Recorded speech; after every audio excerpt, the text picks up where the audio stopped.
dhalinyaro iskugu jirta wiilal iyo gabdho kuwaas oo la magac baxay bahda u adeegayaasha bulshada ayaa magaalada Muqdisho waxa ay ka biloobeen olole dhaqaale aruurin ah taas oo lagu taageerayo dadka abaaruhu saameeyeen.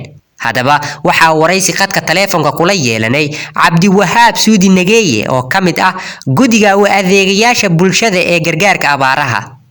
Cabdi Wahaab, bal inooga warbixi hawsha aad ka bilowdeen magaalada Muqdisho iyo dhaqaale aruurinta aad sameeynaysan.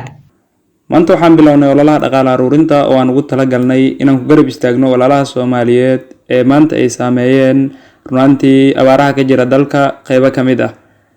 sida la socoto maalinta ka dambayso xaaladaha kala duwan ee abaaruhu way ka sii darayaan maalinta ka dambayso. Waa tahay Cabdi Wahaab, halkee maanta ka bilowdeen ololaha dhaqaale aruurinta aad wadaan?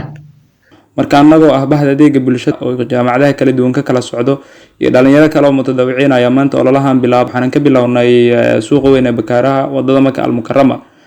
waayahay, maxaa idinka qorsheysan maalmaha soo socda ololaha dhaqaale aruurinta aad sameeynaysan? waxaan rabnaa inaan sii wadno ololahan maalmaha soo socda haddii Ilaahay idmo oo aan ka sii wadno qaybaha kala duwan ee caasimadda iyo maxaa la yiraahdaa guud ahaan dalka si aan u garab istaagno walaalaheena Soomaaliyeed. marka waxaan filaynaa bilowga maanta sida uu wanaagsan yahay in natiijadu u wanaagsanaa doonto haddii Alla idmo.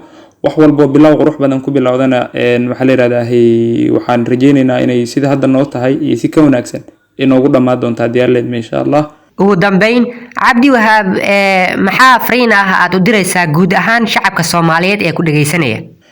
ugu dambeyntii shacabka Soomaaliyeed guud ahaan gaar ahaan dhalinyarada waxaan ugu baaqayaa inay xilliga adag ama xaaladda adag Soomaalidu waa kuwa istaageero marka lagu jiro. si gaar ah dhalinyarada waxaan leeyahay iyo guud ahaan shacabka qaybihiisa kala duwan inaan walaalaheena Soomaaliyeed ee xoolahoodii iyo naftoodiiba ay saameeyeen abaaruhu inaan garab istaagno xilligan. waxa maanta haysatid laga yaabay berri inaad weysid, maanta waxa ka maqan inaad berri haysatid. marka haddii aad awoodid wixii aad awoodid qof walba oo Soomaaliyeed waxaan ka codsanaynaa inuu walaalkiis ku garab istaago. wax yar oo maanta bixisid ayaa laga yaabaa maanta inay badbaadiyaan naf Soomaaliyeed, qof mustaqbalka dalka iyo dadka Soomaaliyeed isbedel ku sameey lahay ama horumar la taaban karo ama maxaa la yiraahdaa horumar shakhsiyadeed ama horumar reereed haddii ay noqon lahayd qof uun isbedel dad u noqon lahay in uu maanta badbaado u noqdo wax yar oo aad iska jarto oo aad ka maarmi karto. marka in laga qayb qaato oo dadkaas aan garab istaagno oo loo kala harin maxaa la yiraahdaa gurmadkaas ayaan ka codsanaynaa shacabka Soomaaliyeed runtii sida hore loo yaqaan oo ku isgargaarkaas iyo ka badan ayaan ka filaynaa in ay kaalintooda nagala qayb qaataan haddii Alla idmo.